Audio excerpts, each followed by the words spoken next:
Welcome to the What We Do podcast, Fearless Fox special. The first thing I'm going to ask is, what are your names and job titles in whatever order you like? I'm Bethan, and I'm the Creative Learning Coordinator at Tunbridge Borough Council. But for Fearless Fox, I'm Assistant Producer and Education. My name is Carol Winter. I am the producer of Fearless Fox. Do you know what a producer does? I do, because I have a theatre degree, Carol, but the people listening, they don't have that. Not all of them, anyway. Yeah.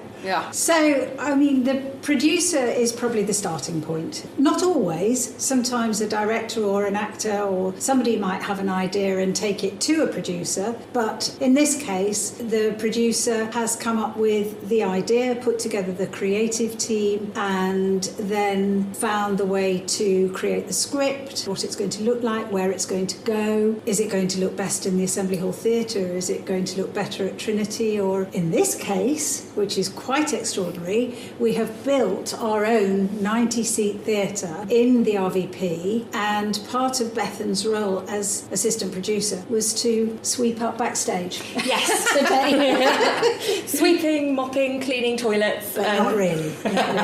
So you're essentially, if we look on the show as a heist, you are the George Clooney and Brad Pitt of the heist crew. Everyone's going to understand that reference. I'll take that. Who's George Clooney and who's Brad Pitt? I have questions. How did Fearless Fox come about? What was the thing that prompted this production to start? So I know that the producer comes up with the idea, but did someone ask you to do that? Like, how did it happen? The germination of it was last year. The Amelia Scott found itself without an exhibition, or at least it had kept the space for us to put on a show. So in a way, that was taking art into an unusual space as well. I was just asked to come up with something to go into that space. The story came first. The story of Little Owl was actually a real story based on an owl that got stuck in the Rockefeller Center Christmas tree, and he hurt his wing and he lived in the Christmas tree for ages. Anyway, we couldn't get the rights to that, so we thought, well, we'll make up our own story. The most important thing was not to patronise, not to put on something cheap and that anybody else could do. We wanted to really flex our producing muscles, because it really was the first thing that we'd produced on a professional scale of this level. So that's how the idea was born. There were certain restrictions around putting something on in the Amelia, because it doesn't have a natural backstage area. This year, to be able to make something purpose-built into a disused retail space, we've now got a wonderful backstage area. And Bethan really is working magic, because there's a lot of space, a lot of dust, a lot of areas that have been disused before. But the one thing that theatre people do is they can create magic from nothing. Fearless Fox specifically came from the amazing characters that were built in Little Owl last year. Each of the characters completely stood on their own, as well as a collective group.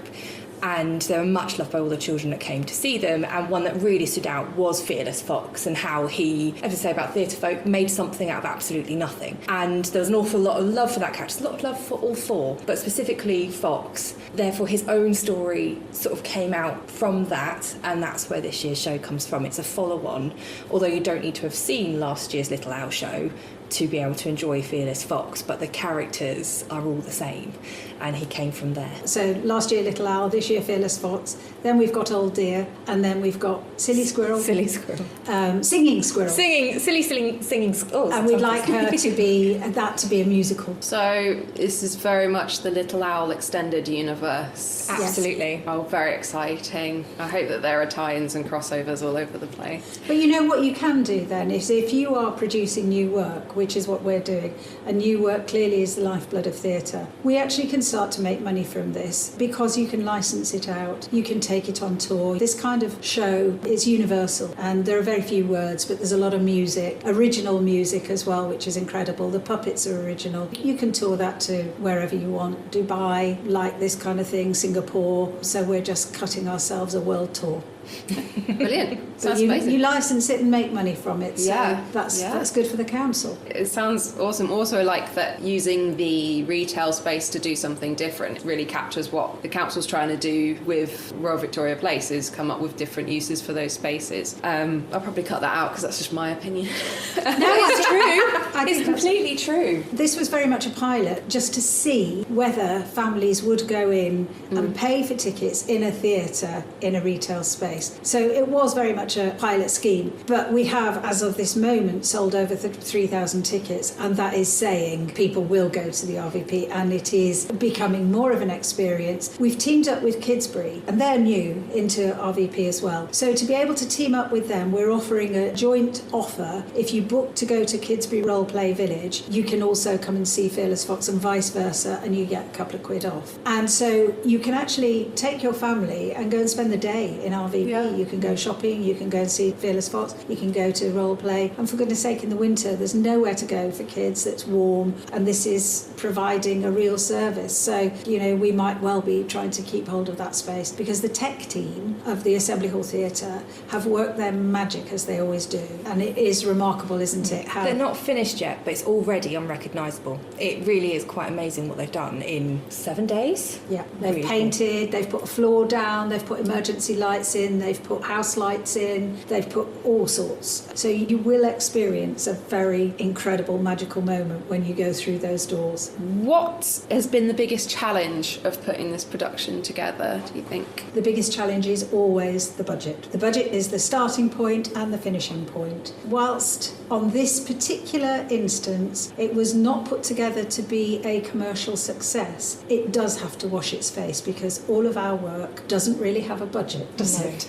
We have to generate our own income to be able to do the work. That's been the biggest challenge for me. There will be different challenges for Bethan. So we were very lucky in the first instance to get a lovely Arts Council grant of £20,000. We then got some amazing sponsorship, and this is something else that our work does. It works with businesses, and it really helps them to improve their corporate social responsibility and their community involvement in the town. And so we've got Bury and Lambert. No, we haven't. That's the literary festival.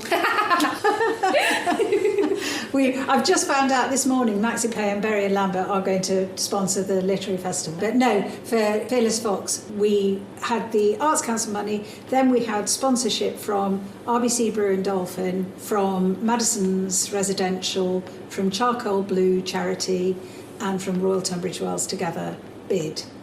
So together we have raised in the region of £35,000. And then there is some additional monies that, and RVP have also sponsored.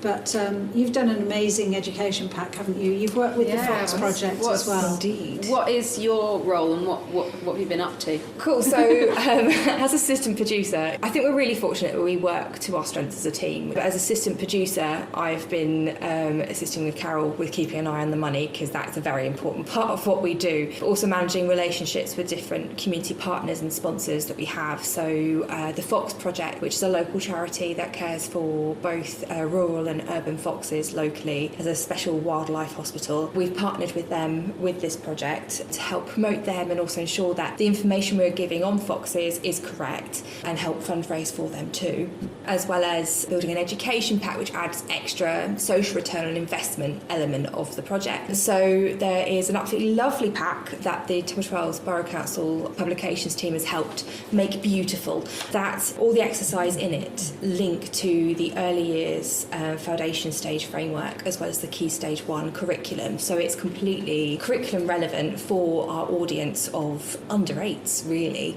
It covers fun activities from maths to colouring to habitats, and it covers various different areas. It's an awful lot of fun to put together, but it's also a real challenge, because ensuring that it reflects our sponsors and partners correctly, as well as the messages and themes within the show, as well as meeting government set learning standards. It is a challenge, but also a lot of fun. You've also been involved in putting together the access, haven't you, with Emma Eystead doing Yes. signing and the sensory pack? Yes, so we're also having relaxed performances throughout this run, and to ensure that they are fully accessible for those who would benefit from those sessions, we're working with others to ensure that that is absolutely set, as well as having BSL signed performances for those with hearing difficulties or even with language difficulties, to be able to fully enjoy the offering there. Also, in past past life, I was a prop, costume, mask, puppet maker, and those skills have been quite transferable into these projects. So from anything that might be needed, from strings of sausages that were needed in Little Owl to box office welcome desks, I dust off some old skills and throw some things together in order for everything to run smooth. Balaclavas, and the process of crocheting some balaclavas for puppets. Nice. I won't say any more, I don't want to give anything away in the story, but to ensure that the props used on the puppets won't damage the puppets, they need to be made by hand, and therefore I've got a lot of black yarn going on at the moment. Crocheting in black as well. Yes. It's the worst colour. Have to have really good light to be able to see what you're doing. But also, Bethan, can you dispel the rumour that this is Punch and Judy? These puppets are quite extraordinary. Oh, they're very intricate, and they're made by a really amazing puppet maker called Jimmy Grimes, who's renowned within the UK puppet industry, and they are really, really quite beautiful, really lovable to look at, and they've all got their own personalities without even coming alive. But that is definitely not Punch and Judy. No animals are harmed in the making of these productions. Well, this has been a great talk. Now, my important and Christmassy question that I'm going to add to any podcast that I record between now and Christmas, this may be the only one, is when is it too early for Mariah Carey? Always. It's always too early. It's always too early for Mariah Carey. You wake up on Christmas Day, you hear the first note of that, and you're like, Nope. Christmas is over. We're not doing Mariah Carey. Whereas me, it's never too early. Never too early. It's just that August. Straight away.